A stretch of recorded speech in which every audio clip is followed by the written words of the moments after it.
I'd just like to start out by saying that in this episode we're going to be extensively covering the cryospawners and therefore endgame material. So if you, for some reason, are watching this and you still haven't defeated and yet want to do it on your own, this is probably a good time to stop watching the series and do it for yourself, because we are going to be, like I said, talking extensively about battle plans and such in our fight against the cryospawner. Enjoy! Hello everyone! Welcome back to Cloud's Fortresscraft Frozen Factory. I'm just finishing up a little upgrade here.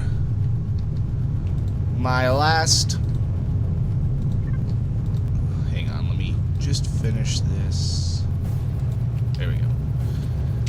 My last mass storage controller is being fed by the old smelting system's power.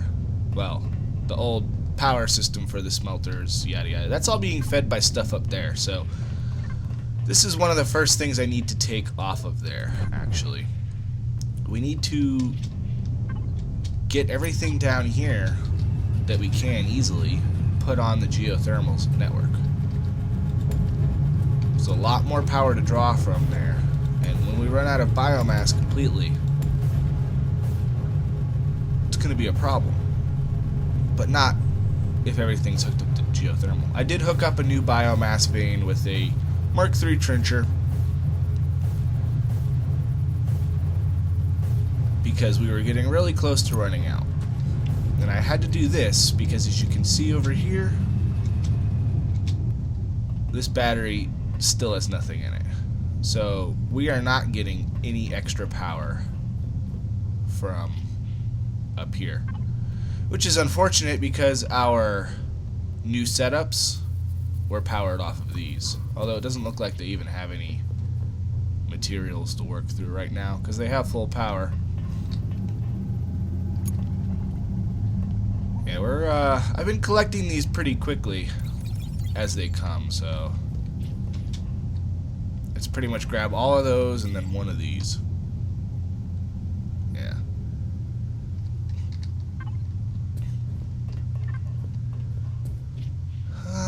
I guess I'll leave this for now, but I do need to get this stuff hooked up on my main power network. So that's enough of that. I've been working on building a nice area that lead us to the cryospawner. Right now my missions is telling me to get iron. That is very buggy. Let's just hide them. They're not really useful for us at this point. I think iron is like my last concern right now. I have 131,000 bars in my inventory alone, not to mention how many I have between the mass storages. And you're trying to make me bother with it. Tisk tisk. And he hasn't even used all his bombs. It's actually pretty clear most of the way. I think the cryo bombers can't target this stuff directly up against the roof for some reason. So when we get to here, we start reaching the paved area. I should pave the rest of it. But I've continued the conduit over to here, to this corner, and then we're conduiting to just behind the cryospawner. And I'm going to take a few minutes to kind of explain the way this works, the way I remember it. So first we need to get our magma bore powered up to digistruct a drill. We're actually very close to that process. We only need one or two more geothermals, and then we're going to start doing that. And once it digistructs the drill, it's going to start digging its way down to the core of the planet, or where the lava is. Magma, whatever you want to call it. And once it reaches the magma, we need to have a magma storage built and pipes leading from the magma bore to the magma storage. As far as actual distance goes, I don't know how far the magma bore can be from magma storage. We'll just have to figure that out as we go. And there's a little better visual of the magma storage itself. So we're going to be connecting the magma storage and the magma bore with fluid pipes. I believe. Pretty sure that's what we use. And once we get both of those connected, the magma bore is down to the center, it's connected to the magma storage, then we're going to build this Cryo Inferno turret, which is a 3x3x3. It's basically like a battery. And you have to build that pretty darn close to this thing, the cryo spawner. And it's going to continuously pump out magma from your magma bore through the magma storage all the way through the fluid pipes into the cryo spawner. And the last I remember, you needed to maintain a continuous flow on the cryo spawner for a set number of time. Now, this is made difficult by the fact that as soon as you start spraying magma on this cryo spawner, he's going to switch into a completely different mode. Almost like a panic mode, you could say. Excuse me. I had to take a quick drink. I'm talking too much. So he goes into like a panic mode, where he's going to start spawning like crazy. I'm talking about, if you look in the bottom left, it says built 1162 Crete, active for another 520 seconds, blah, blah, blah, blah, blah. Well, it'll be building thousands per second kind of craziness. I mean, I don't know about that, but I had reached a pretty high number of spawned by the time I had finished my cryo spawner last time. So, for starters, we're going to have a conduit here with the battery here. We got melters to kind of push whatever he's spawning directly down. And we have lancers that aren't connected to this battery. The lancers are connected over here, which we can run more power along the top of here, which I'm going to do. I just haven't done it yet. I've got some emeralds over here, and I'm leaving them because they are very wonderful for natural lighting. Speaking of lighting, I wanted to see... Haha! Yes, you can build a torch right on this thing. Well, I wouldn't recommend building anything on it or directly around it, because you need to have a line of sight clearance with your Cryo Inferno. So I'll probably build the Cryo Inferno like, I don't know, right here, pointed directly at him. We've got these guys here, but we're going to need some freeze-on injection going on. So as you see, we've got plenty of space along the side here, or on the tops, for the freeze-on injector, and, you know, hoppers for spare freeze-on, which I'm not setting up just yet because I'm not sure exactly 100% how I'm doing this. So ideally, I really don't know how he's going to work.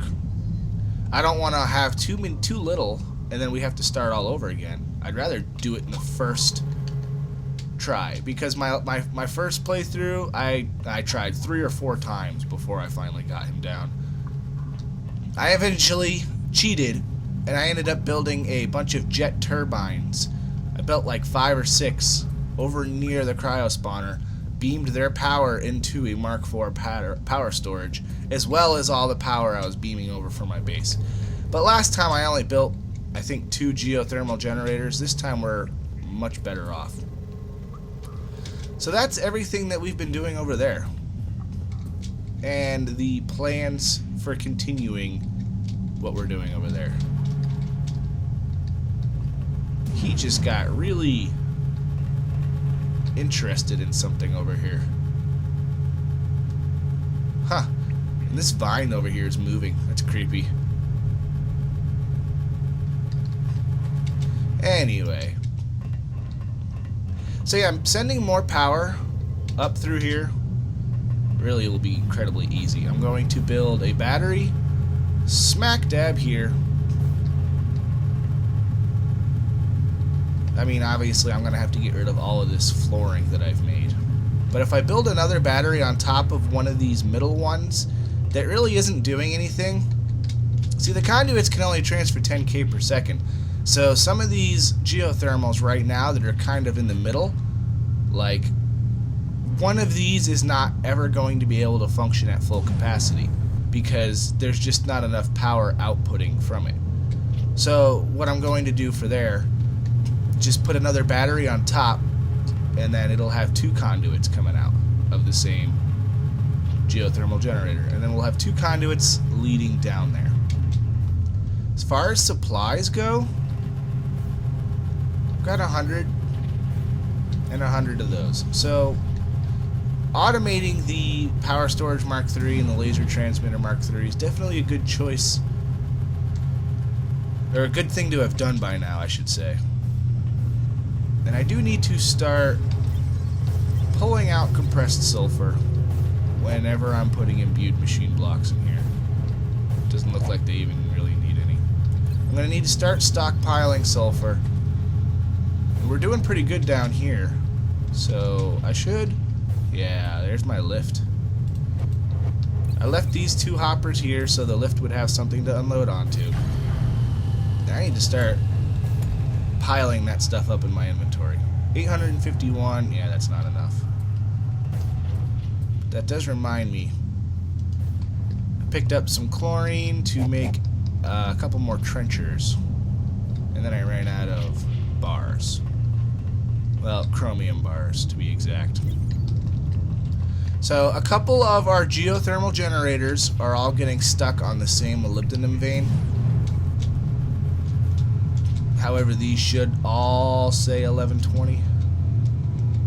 1120, 1120. Fantastic, yeah. So these are all actually good now. But starting from this one here, I dug down and I've had to clear a molybdenum vein out from underneath all of these. So there's a really large vein that's going the annoying way. But now I've got a pretty large tunnel cleared out underneath there, so it's really only difficult to do the first one. And then after that, the rest of them are a snap. So we almost have enough pipes, really. We've got enough pipes for this one, almost got enough pipes for that one. These 2 are optional, because 10 stops right here. 1, 2, 3, 4, 5, 6, 7, 8, 9, 10. Now, granted, that one is still hooked up to this area here, but so much power is being fed into this from other things, it's not going to have too much of a draw. As you can see, this one still has power in it. He's also the only one getting freeze-on boost right now because he's the only one really working. So yeah, definitely this one. And these 2 are optional. This one I'll probably end up just doing just because. As far as freeze-on production goes, we're probably going to need a little bit more freeze-on. So that's the second reason why I brought more power down like this. It'll be easier to manage, and I've still got to close off all of this conduit deathness here. But it's a lot easier to show what I've done when there's not a bunch of rock that you can't see through in the way. I'm assuming, anyway. So our mass storage controller, yada yada yada, everything looks good. Much better than it was before, although I'm going to assume that this battery over here is probably still empty. Yep. Still empty, that's not good. So I definitely need to work on setting this up, because this is empty. It makes me wonder if any of my generators up top are even running right now. Well, let's see here.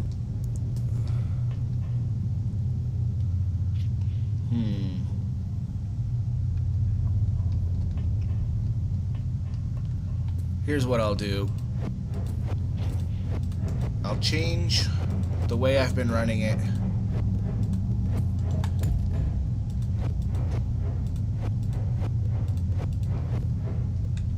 I still need this here. But how about I put this here and a battery there. We can get rid of these, and we'll move this battery in a moment. It can just stay there for now. Oh, we don't need that anymore. Alright. So I'm going to dig a hole now to where we have power circulating that I know is from geothermal, so I know it's not going to just run out. That's the best thing about geothermal power, really, is it doesn't really have a fuel source. Granted, it needs freeze-on to run at max efficiency, but it will still run without freeze-on. It won't run max efficiency, but you're going to have power flow. And a lot of the things I've set up that are left on the turbines, they don't really require a lot of power, but when that stuff runs out, it's a pain. I think this would be fine. I don't see any reason why I can't do this. Now I can pull from the main line. He'll feed into this battery, which is feeding... Oh wait, no, I don't need glass here.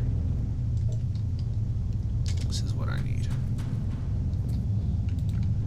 I'll eventually be replacing all of this terraformed rock. I don't even know what you would call it.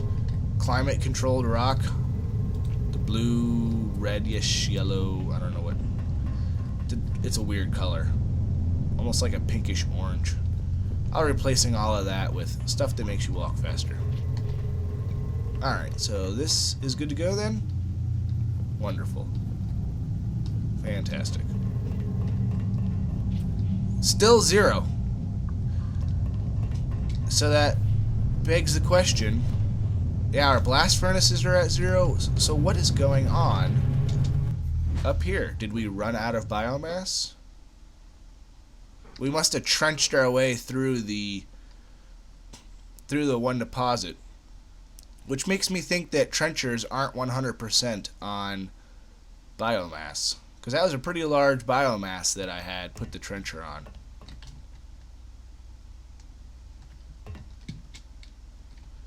Yeah, look at that. Our machines up here are running out of... We have no biomass. Huh.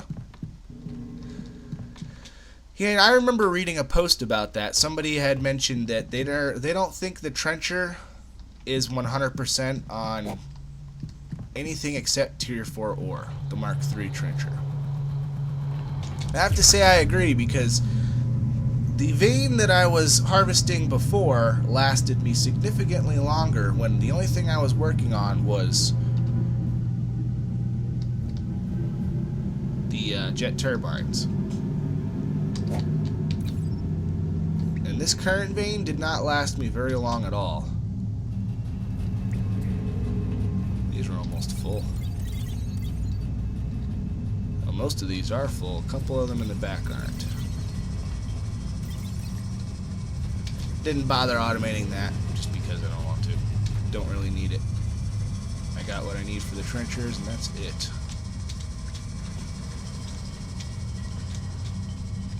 Huh. Well, there's still biomass here. It just ran out of power. Did I accidentally destroy your power source? I may have. Let's follow it up. I was doing a little bit of cleaning up of some stuff that I thought was useless, and I might have accidentally removed his power source. Here we go, we're following it. Interesting where these geothermals ended up. That was my very first source of titanium right here. Yep, this is all looking very clear to me now. I remember I cleaned up earlier up here because I was trying to remove extra stuff.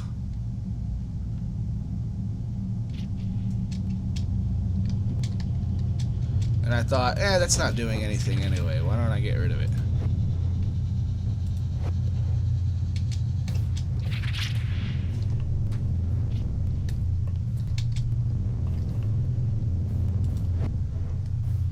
And I think if I put a laser here, that should fix it.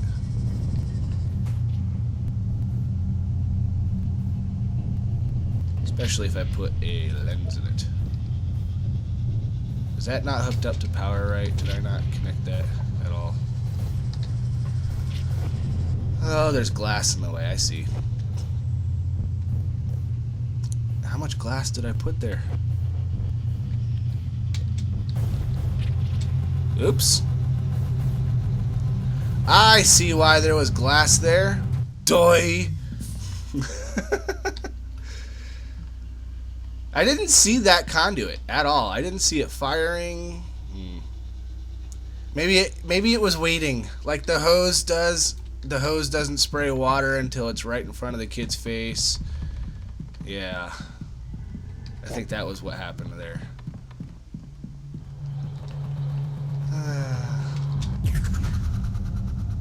So I think I built this battery here for something, and then I blocked my laser. And that was blocking the biomass. So big oops on that part. Where is that laser again? Let's try to get it from a better angle. Alright, it was coming from up here. Yeah, I had put something here. Yeah, now I see you frying. Alright. Well, we're not gonna go that route. That's suicide.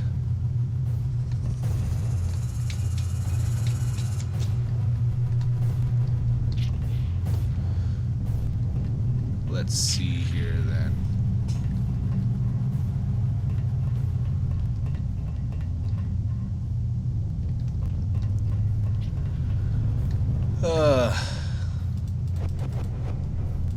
I could always approach it from this side. Less risk of cooking myself. That's probably connected to glass, isn't it? No, it's connected to. Okay. Dumb machine.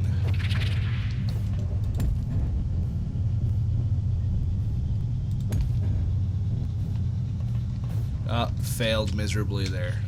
Alright. So now we get rid of all of that. Put some lenses, and we're good to go. If I can... Ow, what's hurting me? Is that him? Did he punch me? Yes, he did. It was... Luckily, it wasn't one of the one-hit KOs. I must have been just far enough away that he didn't one-hit shot me. You know, I didn't do anything to make you fall. Whatever made you go angry, I don't know. Maybe this world is just tired of me being here. Alright, you need a lens too.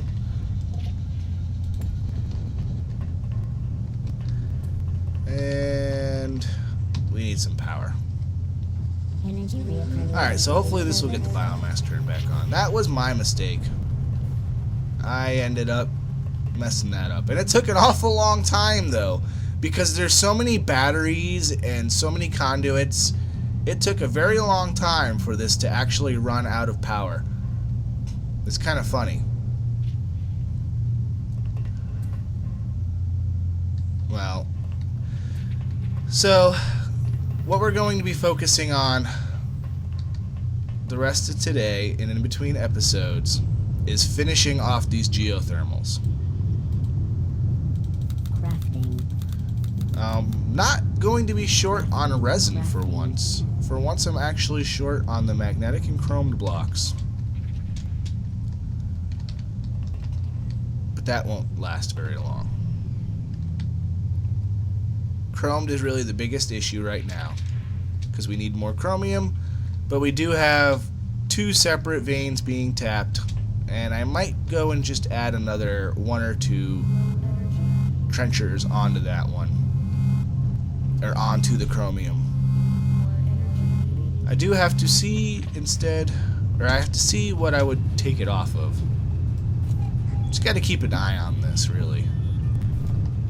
We have copper. Oh yeah, molybdenum. Yeah, so we'll take 1 off the molybdenum and put it on the chromium.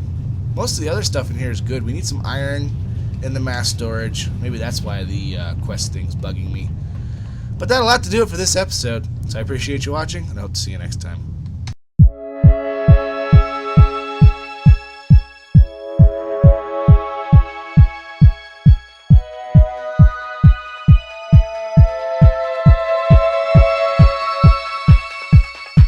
bye.